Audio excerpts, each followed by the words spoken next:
Obviously, we're here today to talk about what's going on Pleasant Street in the city of Fall River, and very big things are happening. I want to acknowledge a few people that are here before I go too far. Sarah from the RDA, Mike Dion from Community Development, and obviously we're flanked by a number of strong supporters of this entire project.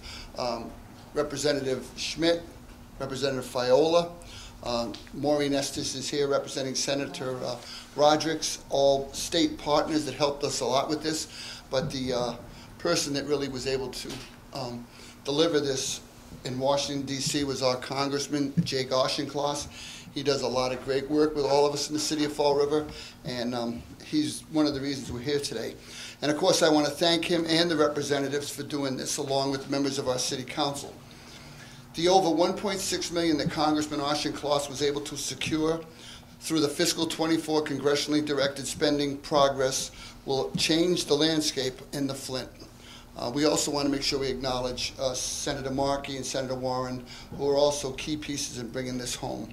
These improvements are going to include repaving of roads, sidewalks, installation of trees, street lights, and signage. The project will dovetail with other efforts to revitalize the Flint, including a drainage project to prevent flooding at Stafford Square, the complete rehabilitation of several historic storefronts, this being one, and a 2-year community engagement program that will involve residents and several community organizations. I also want to thank my partners in the city, whether it's the DCM, the Fall River Police Department, or the fire, for their efforts in trying to make sure we do our best to keep the residents of the Flint safe. And as I want you to know that these partnerships that we work on in areas like the Flint are very important because it involves everyone in the Flint. Our urban renewal plan we did for this whole stretch is going to lay out the roadmap for how we're going to provide the residents of the Flint with a more livable, walkable, friendly community all the way up and down Pleasant Street, and of course the streets that spin off it, whether it's Jenks or Barnes off Eastern Avenue. Some of these other areas, we're going to go right up and down as many as we can. And it's very, very important. We do plan on taking a little walk afterwards. But I do want to acknowledge the work, particularly of my good friend, Congressman Auchincloss. He's been a friend of mine since he first announced, and I appreciate his efforts to shepherd this through Congress so we can do the necessary things to improve the quality of life in one of the major sections in the city of Fall River. So with that being said, I would introduce my partner in government, Jake Auchincloss. Good afternoon. Thanks for being here. I appreciate the gracious introduction, Mayor Coogan, and the partnership of State Representatives Fiola and Schmidt and Representative Sylvia as well, who unfortunately couldn't be here, but I know wishes he could, and of course Senator Rodrigues. And really this is teamwork in action for the infrastructure and economic development improvements for Fall River. Every year for the last 3 funding cycles for the federal budget, I've been able to direct federal monies towards specific projects across the 35 cities and towns that I represent. And I've always been in close collaboration with the Fall River mayor and with the state delegation as well, because really it needs to come from the community itself, what their priorities are. And what I have tried to support has been economic development for the waterfront in Fall River, with significant funding for parking and water infrastructure there. And then of course for here in the Flint, for walkability and streetscape improvements that are going to be the platform for economic development for this neighborhood. And I'm going to continue to be strongly in support, in close collaboration with the state delegation and the mayor, on how we can turbocharge Fall River's economic development. It starts with infrastructure investments, but it doesn't stop there. And Flint residents and Fall River citizens can continue to count on me to have their back in Washington. Thank you. And if you can see from the pictures, This is what this storefront's going to look like here at Gilbert's, going up for 3 or 4 storefronts, and then we have one further up at the White Rose Bakery. I also want to thank the Costas, Gil and his mom. They've been here for a number of years. They own this block, but our partnership with them will make the Flint definitely look better. It'll be one of the first areas we spruce up, and as I was talking to Mike on the way down here, we're almost ready to go. But I do want to give the opportunity to the 2 representatives. They each have half of Pleasant Street, so we'll let them both say a few words. First of all, my good friend, Carol Fiola. Let her come up and say a few words about this project. Thank you, Mayor. Great to be with you all.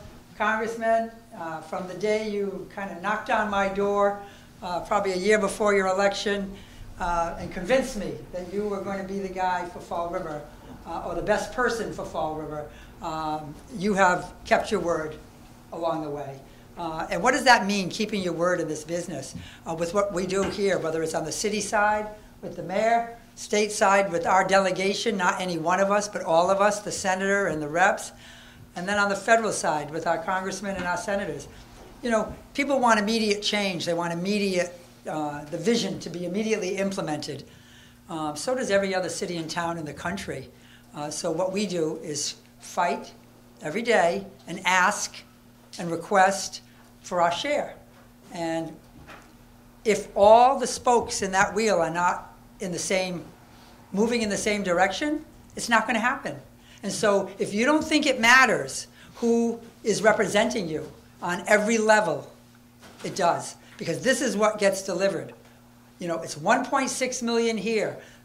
Year and a half ago or so, I forget time now, since COVID, you can't remember time too well. $1 million at the senator's lead here from the state, we were able to bring down here to Flint. CDA adds their money, the Attorney General adds building blocks money. We just keep adding those funds. The Redevelopment Authority taking the lead on projects. It's a complete collaboration. No one gets full credit. Today, we're grateful and honored that our senator delivered for us. But together we create this, these improvements. So I'm really proud to be a part of this. And with that, I'm going to turn it over to my colleague because we're really sad we're going to be losing him. And I'd like to bring on my half of the Flint, Representative Schmidt. Representative Fiola, it's been a real honor to serve with you, particularly here in the Flint. I think we all remember the way the Flint used to be. It actually used to be, everybody used to say it's the second downtown. You know, when you went up the Flint, you found everything you could want. Restaurants, movie theaters, stores, shops.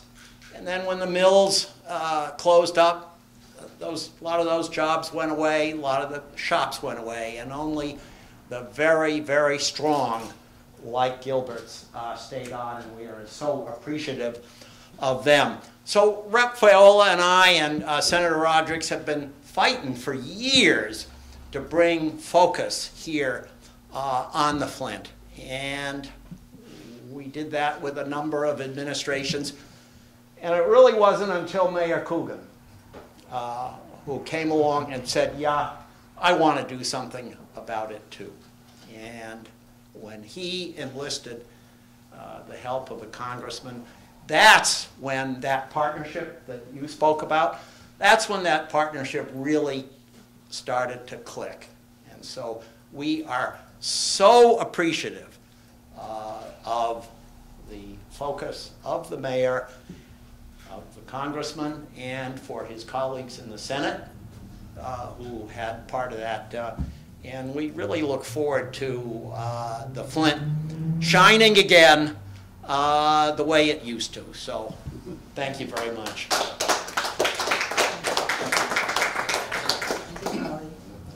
Small steps, small steps. Does anybody have any questions? I do for the congressman. Why is it important federally for a main street like this to be on your radar?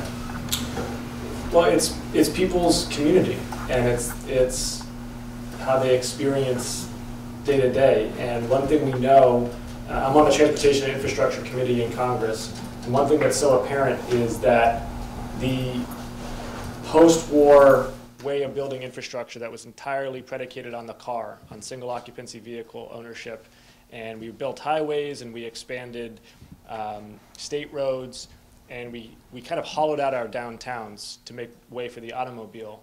And what it's done is one, it's been bad for the environment. Two, it's been bad for our downtowns and the walkability of our downtowns. And three is it's hurt our local businesses and retail. And what I see here with this project is a way to try to put the pedestrian and the small business owner front and center in how we do urban design and transportation investments in the 21st century, and stop putting the vehicle front and center. And that way we can help knit together our communities again. We can create more foot traffic for business owners. We can create safer streets, because actually more feet on the street is a safer street. And we can also be more environmentally resilient with better stormwater management and other types of investments. So this is really about knitting together a downtown again, and as Representative Schmid said, helping to restore it to what it was when there was stronger employment and better transportation design. Anything else? Go ahead, Joe. Sorry, this is off topic, but Baltimore. Yeah, do you have anything to say about Baltimore? It's a tragedy, and I'm keeping those who are the subject of the search and rescue in my thoughts, and those who are doing the rescuing as well, which is dangerous work right now. It's unclear what happened. It looks like the best estimate right now is that it was a mechanical failure of the cargo ship, and that the cargo ship had called Mayday, and looks like they were able to save lives by stopping some of the vehicular traffic over the bridge. Clearly it needs to be investigated thoroughly, and there needs to be accountability and potentially updates to the regulations for how those ships go in and out of the port, which is very busy. But right now the focus needs to be on search and rescue. And then there's, of course, going to have to be a federal, state, and local plan for getting that bridge repaired, which I'm very, very familiar with, because that's been a big focus of mine for Rhode Island. I'm keenly aware of how much the Rhode Island bridge failure affects my constituents in southeastern Massachusetts. I was saying earlier today, I was speaking to an educator this morning at a school whose commute, she lives in Rhode Island, works in Fall River. Her commute has doubled since the bridge, and she's thinking about getting a new job. And there's a lot of small business owners in southeastern Mass whose businesses are being affected in Rhode Island. So we're going to need, I think, a sense of urgency and a significant federal investment, probably above the 80% that's standard for Rhode Island, and probably for Baltimore too. Thank you. I have a question, since we're going off topic. If that's okay. Just last week, Senator Mike Rogers had announced to constituents that the cost to house a migrant family here in Massachusetts is pretty high. It's about $2,500 per week. What's your thought process on the sustainability of that? We're in a blue-collar city right now where a lot of people are struggling with finding housing that's affordable. How do you speak to that to the local residents here who are struggling to find housing? And then what do you think the timeline is for individuals to transition away from emergency shelters to sustainable housing? Well, the State House and the governor have made some pretty substantive changes to the shelter system and the timelines, and I can let my state colleagues speak to that as appropriate. I will just, on the federal perspective, I would add two things. One, the state needs more housing, period. And just a couple months ago, we passed in the House an expansion of the affordable housing tax credit, which is an important way that we can stimulate more production of housing. Because that's really the biggest challenge facing Massachusetts, is lack of affordable housing, period, regardless of who's living in it. And then number two is Congress needs to pass immigration reform. It's Congress's fault, and Congress has not done so since I've been alive. I am a sponsor of both the Senate's bipartisan border security deal as well as the House's version, which is a comprehensive immigration reform deal. Both of them entailed significant compromises from Democrats and significant compromises from Republicans, which is what we know is going to be required to do immigration reform. And I continue to really make that the number one thing that we have to do in Congress, in addition to funding Ukraine, is securing the border and passing immigration reform. And I'm here to vote on it. Do you want to speak at all to the state shelter system? Yeah, I will. I know, Jess, you've reached out. You've just been pretty crazy, but this is a big concern for everyone. You threw out a number, 2,500. I think you just took the gross amount, divided it by number of families, but there was a lot that went into that I don't think that's such a simple formula like that. But nonetheless, it's a lot of money. Something we did not anticipate didn't plan for, and as the congressman said, is a lack of action on the border. Massachusetts has done what it can. It's done what it needed to do. I mean, the biggest cry right now, I'll be very candid, is people say, change the right to shelter, because that is the issue. No, the people are going all over this country. They're not just coming to Massachusetts. And changing the law isn't going to stop a family with a child and a pregnant mom and tell her, no, you can't, you got to just sleep in the airport or on the street. We do have a humanitarian issue to deal with as well. Having said that, we realize we have pretty much, I'll use the word hemorrhage money. It is overwhelming, and everyone should be feeling that way, as we do in the legislature. But until we see some results, until we are able to, well, we've made some changes. We've responded, as we moved along. Where are we at, and what do we need to do? And so we put some limits, and those limits are being negotiated right now between the House and the Senate. The governor announced some changes yesterday in terms of length of stay and activities that have to happen as a result of being afforded emergency assistance. And I would just echo what the senator said, what the congressman said. Housing production is really at the root of all this.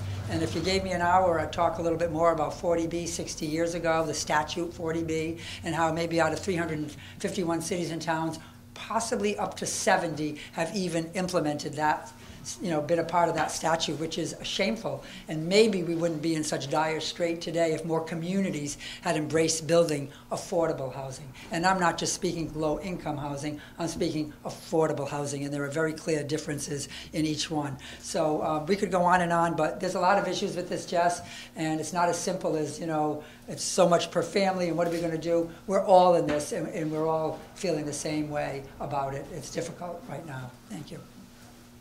And if I may, I'll just add that the House leadership, as well as the local delegation, is very glad to see the governor put some limits on the stays, and I'm sure there'll be further limits. It's unsustainable.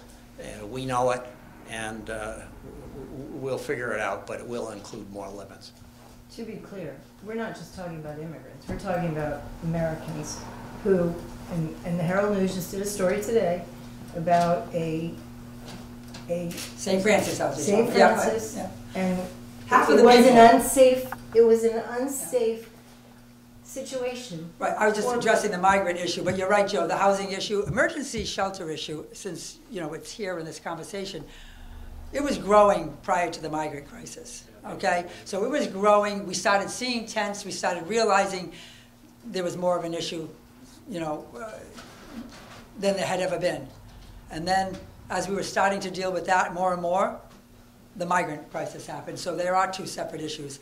We have been very deeply engaged in hearing what happened here in Fall River and understanding how agencies, and I've had conversations this morning with housing up in Boston, how an agency who is recipient of millions of dollars to help emergency shelter residents, because isn't that what we talk about? On one hand, people say, why are people on the street? The other, why are you helping them? It's kind of an interesting dichotomy of what we get. However, this agency in particular, and maybe others, we're going to find that out, directly just ship people here to a landlord, an arranged situation with a landlord, and we find out some of the living conditions alone, just the physical living conditions, were not up to standard.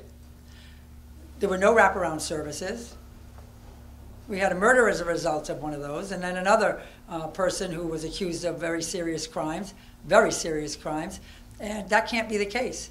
If you're going to be in this business of providing wraparound services and emergency assistance, you've got to follow the loop and communicate with the communities and do what your, as I understand, your contractual obligations are, provide those wraparound services. So what kind of oversight do you think that the House of Representatives and the Senate and the governor will now put in place? I had meetings with my chair of Ways and Means, a conversation this morning.